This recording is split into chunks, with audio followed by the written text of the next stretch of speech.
We are studying the 8 limbs of Ashtanga, and last week we introduced the 3rd limb, Asana. And I was sharing with all of you that it's interesting that it is the 3rd limb, since it's what we think of when we talk about our practice. When people think of doing yoga, they think of these yoga poses. When actually, and this is the word I want to hypnotize all of you with, this word is vehicle.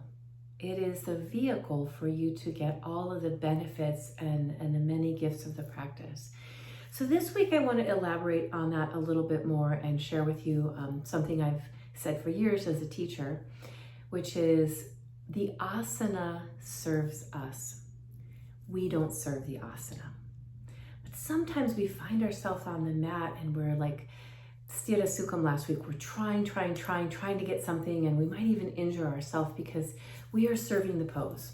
We have to get the pose. There's a destination, but there is no destination. And the asana is actually meant to serve and give to us. And so we find ourselves in the asana able to do what we need to in order to let the pose serve us. So that means possibly modifying the pose. That means that rather than bringing my hand all the way to the ground in triangle, I might just bring my hand to my ankle. And I have more opening in my chest and more reach from that modification of the full expression of the pose.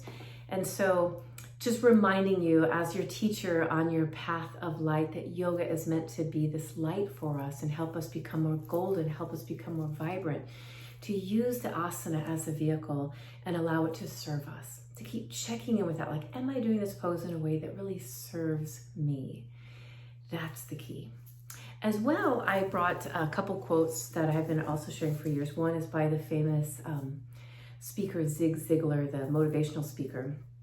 And he said, focus on what you can do, not on what you can't. And another way to say this is focus on what you can do with what you have. And I love to remind my students to remember that there's so much we can do. If we're injured, or if I have like a stiff back, rather than comparing myself to someone that has a really flexible back, to say, this is my body, this is my back, and what can I do? How can this back bend serve me to make me more healthy? And the more that we keep our focus on what we can do, and we use what we have, this is my body, this is what I have to work with, we wind up reaping more of the gifts of the practice. So a beautiful and also loving reminder from your teacher, the practice, to say, I'm here to serve you, and do what you can, and that's perfect, that's beautiful.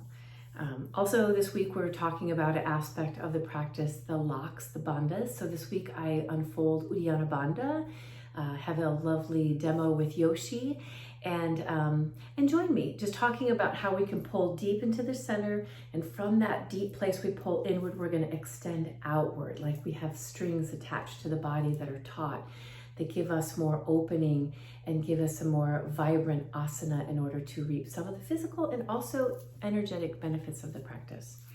Join me for conference.